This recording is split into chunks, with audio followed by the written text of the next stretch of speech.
It's the middle of August and the heat index is going to be over 100 again. So I'm going to be working in the skid steer in the air conditioning, but even just getting it greased, I completely sweated through my t-shirt.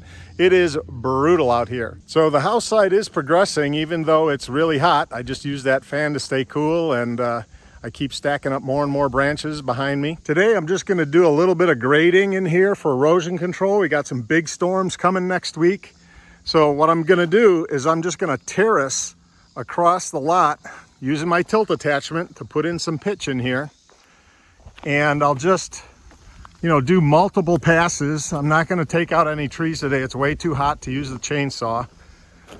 And basically just do some erosion control back and forth just to try and put in some terraces across this to hold the water. So we're getting real close on the house lot. Still got a few trees to take out, but compared to what it was, which was like this woods, it's certainly way less than it used to be. So I'm just going to let the camera run. I'm going to get the tripod, put it out here, and film coming through here using the tilt attachment, putting in some erosion control. So I'm not going to speed any of this up. I'll just talk over kind of my thought process I was going through here. It was 107-degree heat index, so I just couldn't really bear being outside much. And you may be wondering, well, gosh, you've got all these trees kind of in an odd pattern all over the house lot. What I did was I actually left trees on purpose to create shade. So as I was taking out other trees, I would be able to stand in the shade of trees that were still standing. So they're kind of spread out like this because I was basically creating shade for my work areas, and as I get less and less trees left, I'm going to have to cut in the direct sun. But that was my thought process.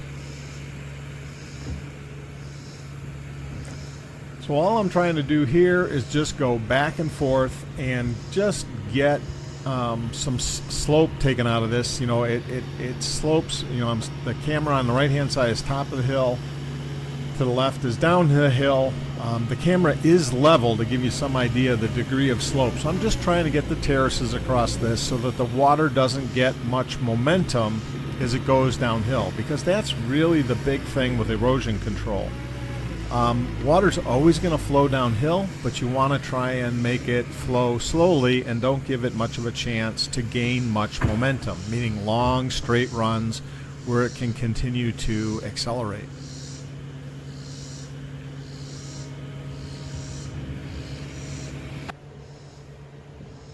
And you're also probably noticing, boy, there's a lot of dust. Why are you so worried about erosion control? It has rained almost every day. However, it's been so hot, it dries out the soil really fast. So there are some larger storms coming at the end of this heat wave, and I was concerned that we would get some very heavy showers and I'd get a lot more erosion. The weather forecaster said that in some spot locations we could even get 2 inches of rain in under a day. And so that really could erode this quite a bit. Now, a lot of this is still going to get excavated. A lot of topsoil needs to come off of here as we build the house. But the thing is I want to control where that dirt goes. I want to haul it out. So I'm just going back and forth with the tilt attachment, trying to slope it a little bit less, or actually make it slope uphill so the water would pool a little bit and soak into the ground.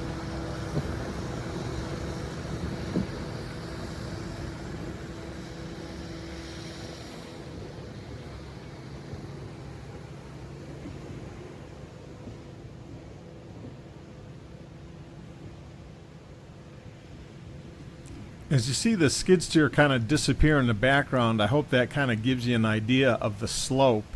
From the top right corner to the bottom left now, where the skid steer, below where the skid steer is actually there, is about a 25-foot height or elevation change. So, there is quite a bit of slope here, but I've continually tried to work across the slope every time I'm cutting a tree down, every time I'm doing a new terrace through here to drag out some more trees. I have been doing my best to work across the slope, and really all summer long we have had some very heavy rains, and there really has been minimal erosion because of this technique. Now obviously once we start excavating for the foundation, you can't have weird pitches and things like that, but for now it's no big deal to just set a whole bunch of terraces like this to control the erosion. Oh, look at that tilt, using the old tilt bucket, trying to fill in a spot where it might run downhill. Love that tilt attachment.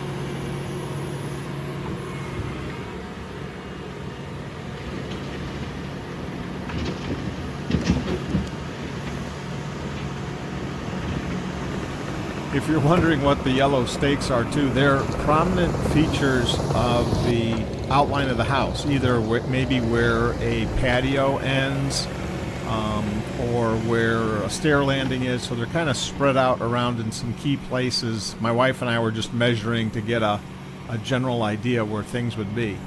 And it's usually where things will be.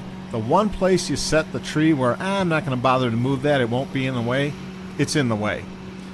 I think the one thing I've learned from doing this, wherever I stack the logs, that's going to be the place where I need to be with the skid steer, and so then I have to move them all. So my recommendation for when you do this is have a designated place right up front where you're going to pile things where you are absolutely sure you're never going to need to go back over it. I had cut a couple trees down in the heat a couple of days before. I felt like, well, when I come to my erosion control, this tree won't be in the way.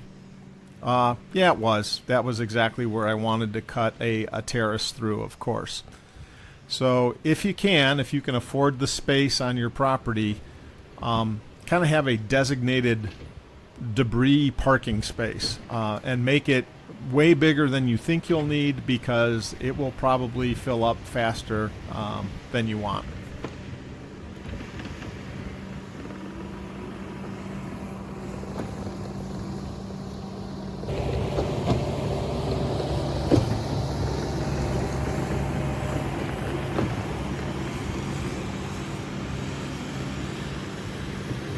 And I hope you noticed we actually have a little bit of wind today. It is blowing the dust away. So I'm creating a lot of dust, and you can actually physically see some wind.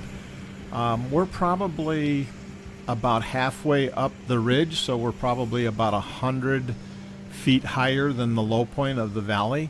So at the house spot here, we actually can get a breeze, whereas down by the RV and the CONNEX storage unit where I keep the skid steer, there will be no breeze. So the farther up the ridge you go, the improved circulation and airflow you'll usually get.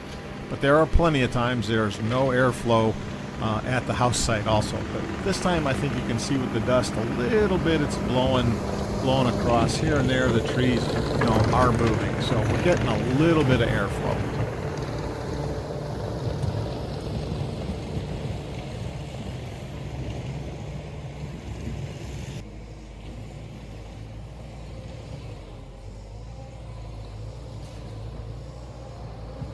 I think from this perspective too, you can see a little bit more of the terracing effect I'm talking about. So here in this situation, from where that skid steer is to where this low path cuts across, the water flows downhill maybe 12 feet before it would land at a flat spot. And you can also see how much shade, just leaving a couple of trees, you can get some pretty big areas of shade to do some work in. So I will be working on cutting down the rest of these trees once it cools off, and slowly eliminating my shade here.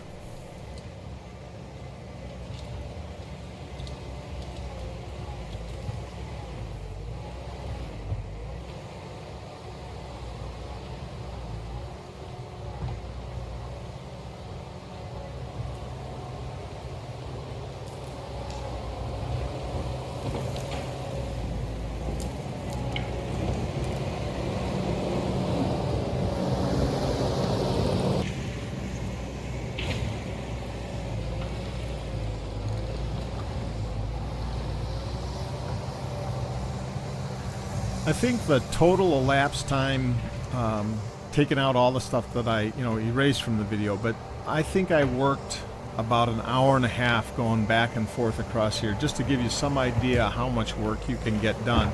I didn't push out any trees, I didn't work out digging stumps or anything like that. This is just doing some erosion control. So on about an acre and a half, I want to say, I was able to do all the work that I needed in about an hour and a half with that great tilt attachment, the Land Pride TH35.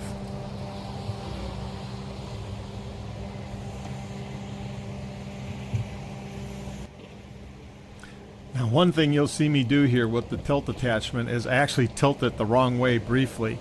When I am running at higher RPMs, the tilt bucket will twist a lot faster. So I try not to tilt while in motion as much as possible. I do it sometimes, but if you're actually at higher RPMs, the tilt speed is faster.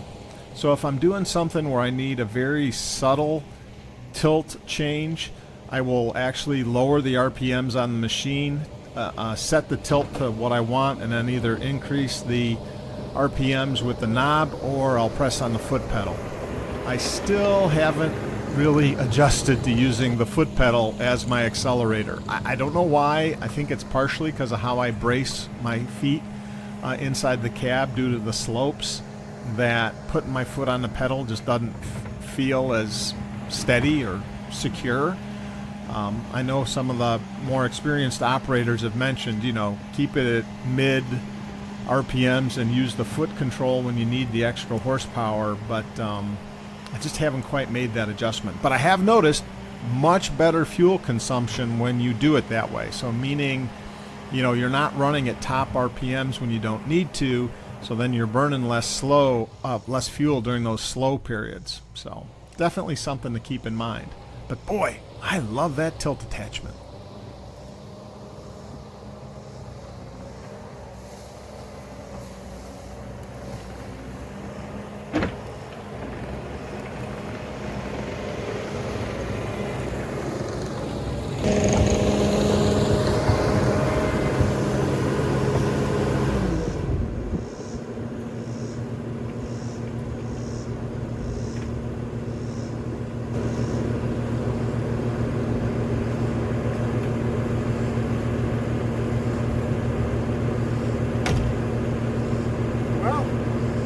General idea. I'm putting terraces in where I can. I'm trying to lean it uphill so the water doesn't run the entire width of the house site. Eventually all these trees come out. We're actually going to excavate to have an English basement, but that's how it's going so far.